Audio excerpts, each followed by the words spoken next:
नमस्कार दोस्तों, मैं हूं हिमांशु भट्ट।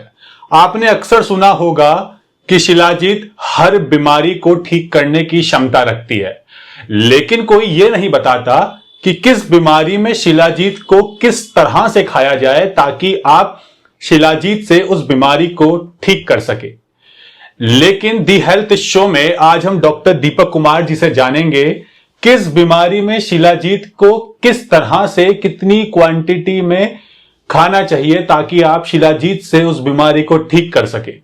और इस वीडियो को आप ध्यान से सुनिएगा क्योंकि इस वीडियो में हर बीमारी के हिसाब से शिलाजीत में क्या क्या मिला के खाना चाहिए वो डिटेल में बताया गया है। तो अगर आप इसे ध्यानपूर्वक सुनेंगे तो ही आपको मदद मिल पाएगी शिलाजीत का सही तरीके से उपयोग करने में और शिलाजीत से अपनी बीमारी को ठीक करने में। सर, आपको मेरा प्रणाम और बहुत बहुत स्वागत है। सर, शिलाजीत जैसा आयुर्वेद में आप भी अक्सर कहते हैं कि ऐसी कोई बीमारी नहीं है जो शिलाजीत के विधिवत सेवन से ठीक ना हो सके, लेकिन सबसे पहले आप ये बताइए कि शिलाजीत का फायदा क्या क्या होता है। हिमांशु जी, जो हमारे ग्रंथों में लिखा है और इतनी उम्र में मैं इस नतीजे पे पहुंचा, वह चीजें अक्षरता बिल्कुल सत्य है। कहीं उसमें कोई त्रुटि नहीं है, कहीं कोई उसमें बढ़ा चढ़ा के नहीं लिखा। जो है वह काम करता है। और जैसे आपने कहा, मैं पुनः दोहरा रहा हूं, मैं अक्सर एक बात कहता हूं, न सो अस्ति रोगी ब्रुवी साध्य रूप शिलाजीत यज्ञ जयते प्रसज्ञ। यानी कि संसार में ऐसी कोई बीमारी नहीं है जो शिलाजीत के सेवन से, निरंतर सेवन से, विधि पूर्वक सेवन से, नियम पूर्वक सेवन से नष्ट ना हो जी। लेकिन शिलाजीत में शिलाजीत ही होनी चाहिए। अक्सर लोग इसमें मिलावट बहुत ज्यादा करने लगे। हमको ऐसी चीजों से बचना चाहिए। हमने पहले भी आपसे जब बात कही थी तो शिलाजीत मुख्यतः 4 जगह पाई जाती है। गिलगित पाकिस्तान का पत्थर सबसे अच्छा है, दूसरा नेपाली पत्थर, तीसरा कुमायूं का और चौथा चाइनीज का। आज के समय में लोग चाइनीज पत्थर को बहुत ज्यादा यूज कर रहे हैं। वह टेस्ट में और गंध में तो बिल्कुल शिलाजीत जैसा है, लेकिन उसके गुण शिलाजीत जो गिलगित के है उसके मामले में बहुत कम है। तो हमको कोशिश करनी चाहिए जो अच्छे गुण वाली चीज है, जैसे देहरादून का बासमती चावल है, उसकी खुशबू ही अलग है। चावल तो और बहुत सी जगह के हैं, लेकिन देहरादूनी बासमती उसकी अलग ही खुशबू और स्वाद है। तो हमको अच्छी शिलाजीत का ही सेवन करना चाहिए। हमने यह भी आपसे बताया था कि ये 2 प्रकार की होती है, अग्नितापी और सूर्यतापी। सूर्यतापी शिलाजीत के गुण बहुत ज्यादा हैं। तो शिलाजीत यदि सूर्यतापी है तो हो नहीं सकता। वैसे तो अग्नितापी भी काम करेगी, लेकिन सूर्यतापी शिलाजीत बहुत ही अच्छा हमारे शरीर के लिए, हमारी बॉडी के ऑर्गन्स को एक्टिवेट करने के लिए है। लेकिन अक्सर लोग क्या होता है कि जब शिलाजीत का सेवन करते हैं, चाय, लाल मिर्च, बैंगन, गुड़, खटाई, मांस, मदिरा इत्यादि का सेवन करते हैं, तब ये फायदे की जगह हमको नुकसान देती है, गर्मी पैदा करती है। और हमको ऐसी अवस्था में ब्रह्मचर्य का सेवन जरूर पालन करना चाहिए। यदि हम ब्रह्मचर्य का पालन करेंगे तो हमारे शरीर के अंदर शिलाजीत अपना असर निश्चित रूप से दिखाएगी, क्योंकि शिलाजीत लवण युक्त है, पित्तग्न है, पित्त को हरने वाला है, वात को हरने वाला है, कफ को हरने वाला है, तीक्ष्ण गुण युक्त है और मेद को हमारे शरीर से विदा करने वाला है। हमारे शरीर के ऑर्गन्स को एक्टिवेट करता है। फैट जहां पर डिपॉजिट होगा उसको रिड्यूस करेगा, लेकिन कोलेस्ट्रॉल यदि किसी का बढ़ रहा है उसका लेवल मेंटेन करेगा। बढ़ा हुआ कोलेस्ट्रॉल ये कम करता है।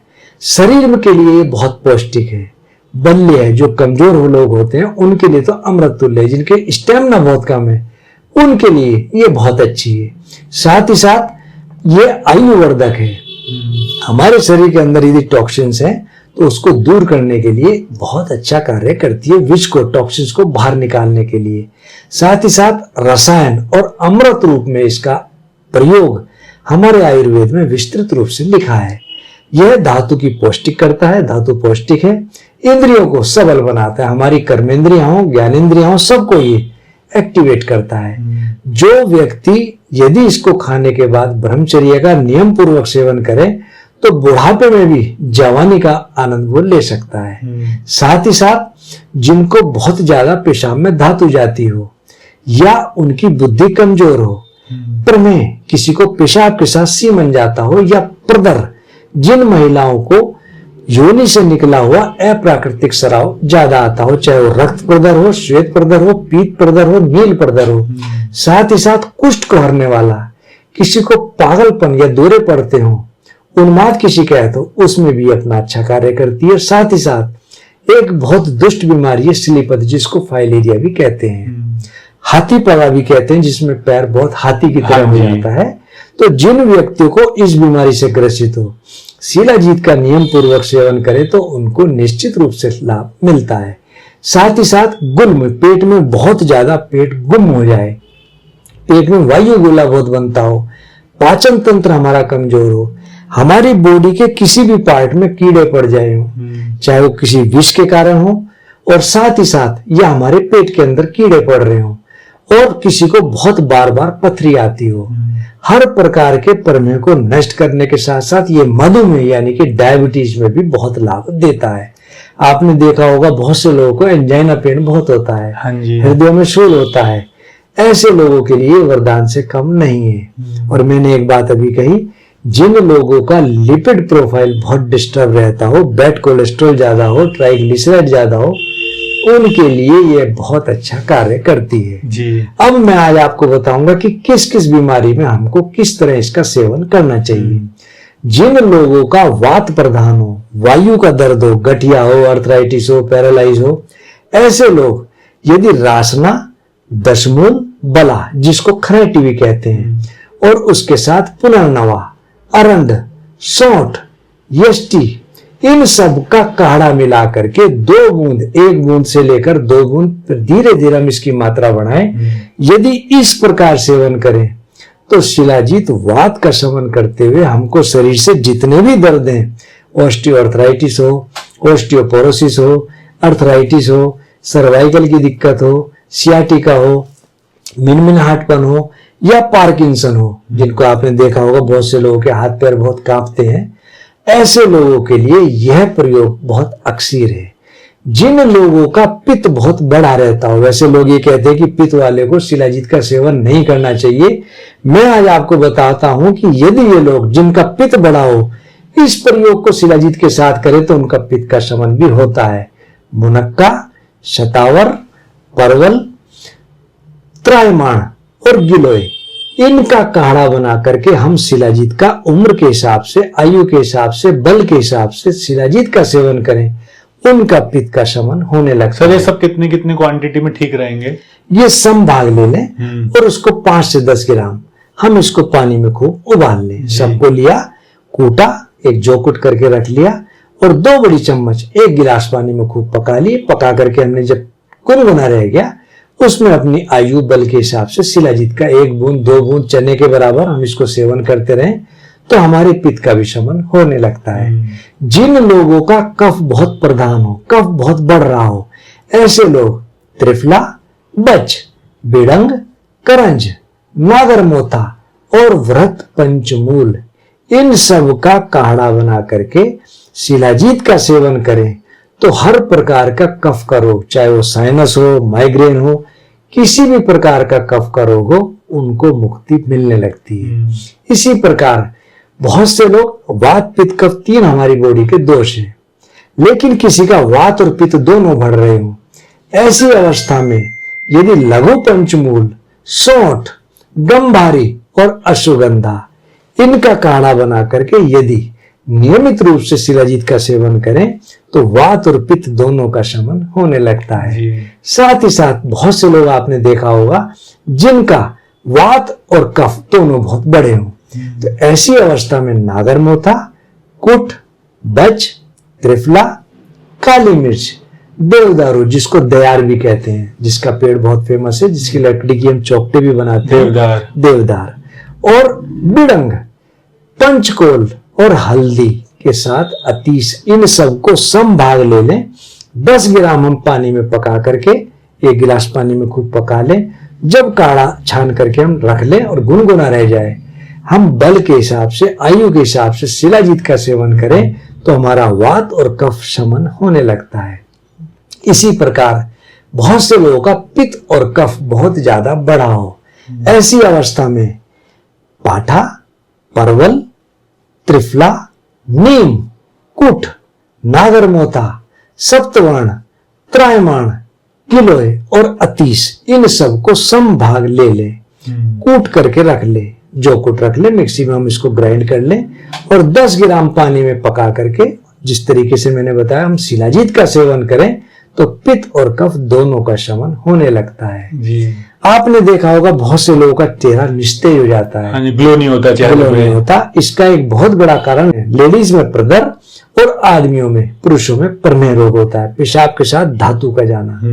जब धातु हमारे शरीर से क्षय होने लगती है तो हमारा चेहरा निस्तेज होने लगता है, आंखें हमारी गड्ढे के अंदर जाने लगती है, आंखों के नीचे कालसपन आने लगती है और किसी काम में मन नहीं लगता, शरीर की स्टेमिना बहुत डाउन हो जाती है, काम करते ही हाफ नहीं चढ़ने लगती है, थोड़ा सा काम करने के बाद थकान होने लगती है।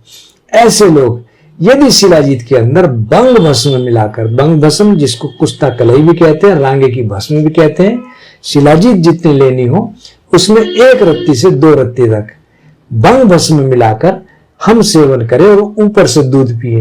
हर प्रकार की प्रमेह, 20 प्रकार की प्रमेह, हर प्रकार की प्रमेह से हमको निजात मिलती है और हमारा चेहरा अलग ही कांतिवान होने लगता है। इसी प्रकार है मधुमेह, डायबिटीज। वैसे आयुर्वेद में कहा है जब हमारी हर प्रकार की प्रमेह बिगड़ती है तब बनती है मधुमेह। मधुमेह में साल सराधिकरण का हम क्वाथ, इसमें यदि हम शिलाजीत का सेवन करें तो हमारे को मधुमेह में बहुत लाभ मिलता है जी। लेकिन हमको जब शिलाजीत का सेवन हो, मैं पुनः आपको दोहरा रहा हूं, हमको मिर्च मसाले, खटाई, मांस, मदिरा, इनका बिल्कुल परहेज रखना चाहिए, बिल्कुल सेवन नहीं करना चाहिए, ब्रह्मचर्य का पालन करना चाहिए। धूप में हमको नहीं जाना चाहिए, धूप में जाए लेकिन बहुत मेहनत का काम हमको नहीं करना चाहिए। जिन लोगों का सीमेन बहुत वीक पड़ गया हो, जिनकी स्पर्म क्वालिटी बहुत ज्यादा डाउन हो गई हो, क्वांटिटी बहुत डाउन हो गई हो, ऐसे लोग शिलाजीत 2 रत्ती, बंग भस्म 2 रत्ती, लौह भस्म 1 रत्ती, अभ्रक भस्म आधी रत्ती। आधी रत्ती 1 रत्ती में होती है 125 मिलीग्राम, आधी रत्ती का मतलब हो गया 65 मिलीग्राम। और अभ्रक भस्म के साथ साथ यदि हम दूध इसके साथ सेवन करें तो हमारी शुक्र जो क्षय होने लगे उसकी क्वालिटी इंप्रूव होती है। आपने बहुत से लोग देखा होगा जब सीमेन टेस्ट होता है तो सीमेन में स्पर्म क्वालिटी बड़ी पुअर होती है जी। एक्टिव मोटाइल बहुत कम होते हैं, सिलर्जिस कम होते हैं, लेकिन डेड ज्यादा होते हैं। यदि वो इस प्रयोग को करें तो उनका स्पर्म गाढ़ा होने लगता है और साथ ही साथ उनकी क्वालिटी बड़ी स्ट्रांग होती है। जिन लोगों को बहुत ज्यादा, आपने देखा होगा, पेशाब बहुत आता है जिसको कहते हैं बहुमूत्र, और बहुत से लोगों को एक बीमारी और होती है शैया मूत्र की, इस सोते सोते पेशाब निकलने लगता है या पेशाब को रोकने की क्षमता हमारी खत्म हो जाए जी।